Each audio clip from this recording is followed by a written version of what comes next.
Japan is living in the future. You hear it over and over again, like some kind of Western travel mantra about the internet's favorite tech darling. It was a sentiment I was aware of during my first visit to Japan roughly 11 years ago. I traveled around Okayama, hiked the Nakasendo Way, and finished in Tokyo, where I explored the city's cycling culture, and perhaps most importantly, visited the robot restaurant. Truly the most bizarre thing I've ever witnessed, but in the best possible way. In November of 2024, I had the good fortune to visit Japan for a second time. I visited Osaka, ran the trails where ninjas or shinobi no mono once lived, explored the temples and forests of Kyoto, and paid homage to Godzilla in Tokyo before spending a week on Okinawa. And after that second visit, I can confidently state that Japan is not living in the future. We're just stuck in the past. Hey again, my name's Joe Bauer. I'm a German immigrant from the United States who's been living in Europe for the past decade and traveling around the world even longer to try and close the gap between the story we're told about a place and the reality on the ground. And in this video, I'm going to look at the internet's glazing for all things Japan and see what it actually says about us. Spoiler alert, it's not great.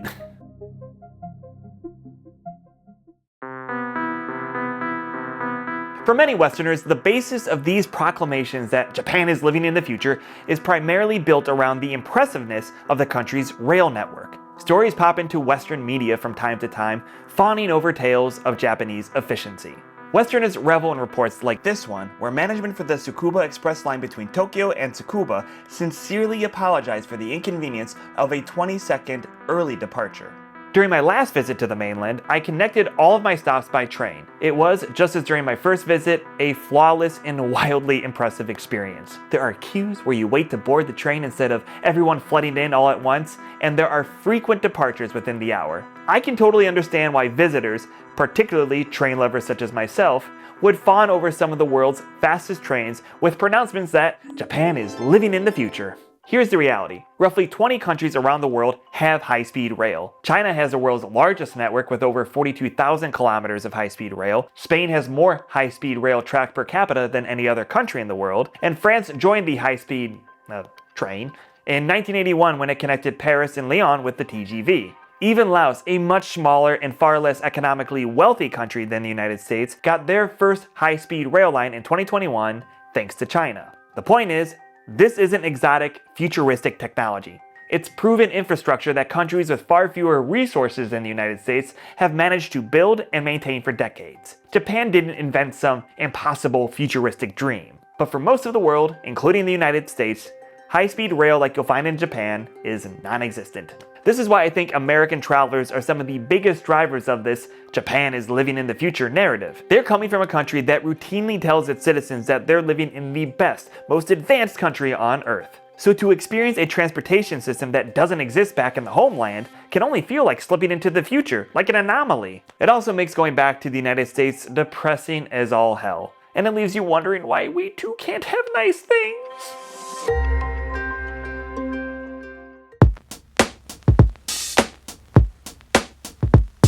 Innovating is the driver of the future. Any film or piece of art depicting the future that isn't, an apocalyptic take, focuses on technology that doesn't already exist in our everyday lives, like Iron Man's Jarvis system, Elysium's medbay, and perhaps the most elusive technology of all, ludicrous speed from Spaceballs. These things are not in our world, and that's part of what makes it feel like the future. Now let's look at Japan with its Shinkansen bullet trains whizzing across the country at speeds upwards of 285 kilometers per hour. They truly are a technological marvel and make traveling around the country a breeze for locals and tourists alike. But here's the thing, sports fans. Japan's Shinkansen bullet trains are nothing new. The first Shinkansen was inaugurated just before the Tokyo Olympic Games. Not the ones in 2021, but in October 1964. And that new Tokaido line connecting Tokyo and Osaka reached top speeds of 210 kilometers per hour. The fact that we, particularly in the United States, marvel at technology from the 1960s as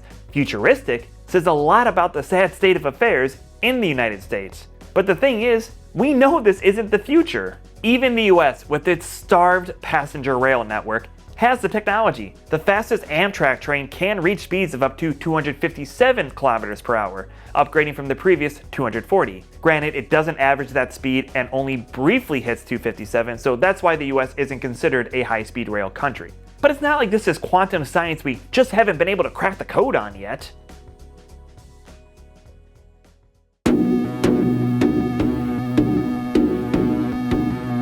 Japan's high-speed rail network isn't the only proof that we're living in the past. You need only look outside across much of the American landscape to see just how stuck in the past we really are. Empty surface parking lots the size of Parisian city blocks, monstrously wide highways stacked on top of each other, and strip malls that could double as a set for an apocalyptic film. I'm talking about places like Houston where they have the world's largest highway, 26 lanes wide, and you could still end up sitting in traffic for hours. Or the sprawling suburban developments across the Sun Belt where you need a car just to buy your groceries because the nearest store is 3 miles away with no sidewalk to get you there.